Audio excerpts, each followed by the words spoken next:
are very naive at times, but I think you can see the improvement in that, and the development in that, and that's all credit to the players. It's nice to see 3 goals today, but we needed 3 goals to win that one. But that was a game which arguably could have changed with that couple of minutes in the second half. Yeah, like you say, it's nice to score 3 goals because I think we've been close to it on a number of occasions this year. We've just maybe made the wrong decision in the final third. We've come up against keepers in good form, maybe not hitting the target enough. You know, that's something that we've been, a kind of ex-striker, I've been challenging him. You know, more attempts on goal. Now we've been getting that the last couple of weeks, I feel. So the next challenge is, can we start getting more on target, start scoring more goals, and you know, we did that today. The turning point obviously is a red card, Yeah. the middle of the match, and it was obviously really vital that we went straight up the park and got the third goal that effectively put the game beyond Stenny. It just gives you that boost, you know, scoring at that time gives the players that boost, gives them that lift, gives them that confidence, it gives them something to hang on to, gives them something to work so hard for, and you know, they did that. It was a great goal on the break.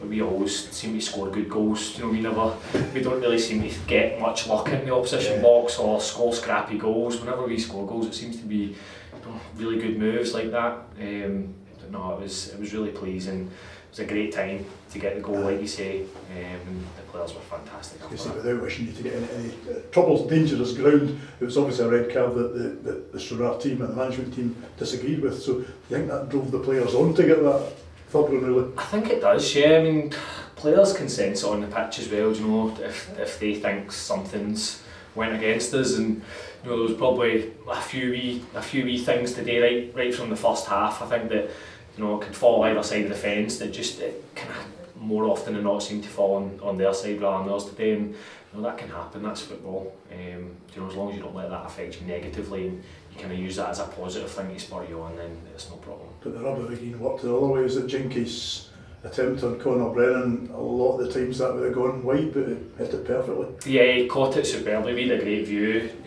from the dugout, and his choice selection of how to strike the ball was what scored him the goal. You know, he's used the defender and he's whipped it round him. If he tries to strike that, the defender will block it.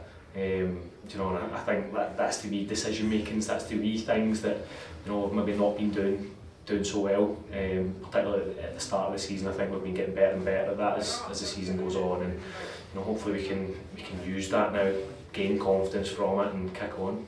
There'll be times with players like Jinky Hilton where perhaps he doesn't pick the right option and it can be frustrating, but equally he's probably the only one that had it in his locker to go and produce a finish like that. That's the nail on the head. That's exactly the type of player Jinky is. You know, you need to put up with the flicks and the tricks and the giving the ball away sometimes, and he'll be the same. He has to listen to us at times, you know, giving him stick for doing that, but in the heat of the moment it's hard. You know, you're like, oh, Jinky, like, do better, like, keep the ball. But in the changing room, you know, at the start of the game, at half time, you know, we tell him, go and express yourself, you know, because that's the type of player he is. And to manage a player like that, you need to give them that freedom to get the best out of them. And like I say, you put up with the frustrating parts at times, but you know, you get awards like that, like he's finished at Annan, you know, that's the reward you get. You said about game management, obviously Stranraer are in the kind of fairly unique position in that you've got Scott Robertson on, who's part of the coaching team and a player. How much of a difference does that make, having somebody to try to kind of settle the team when obviously emotions are running high after the red card, etc.? How much of a benefit is it to have somebody to just slow the game down? Yeah, it's huge. I mean, experience is massive. You know, we've got a bit more experience through the spine of our team now. We've got, you know, Rob at the back, Gal's back in the middle of the pitch. Sal's gave us a bit of experience up front. We've got Malky to come back still too. He gives us that, and I think having that experienced spine of your team is so important. Because when you do have a lot of younger players, you know, you're kind of relying on getting information on from the side, and it's hard to get information on from the side because the game moves so fast.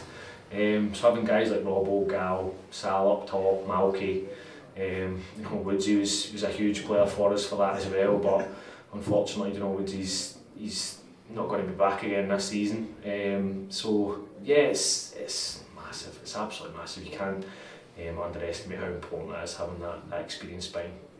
That's right. I was just going to say that's probably makes, for you anyway, for a good Saturday night, that's alright. good old-fashioned battle in Yeah. the second half. I know, Coming out the top's brilliant. I've got a sore throat for a good reason this weekend, so it's good. That's brilliant, Daryll. Thanks Right. very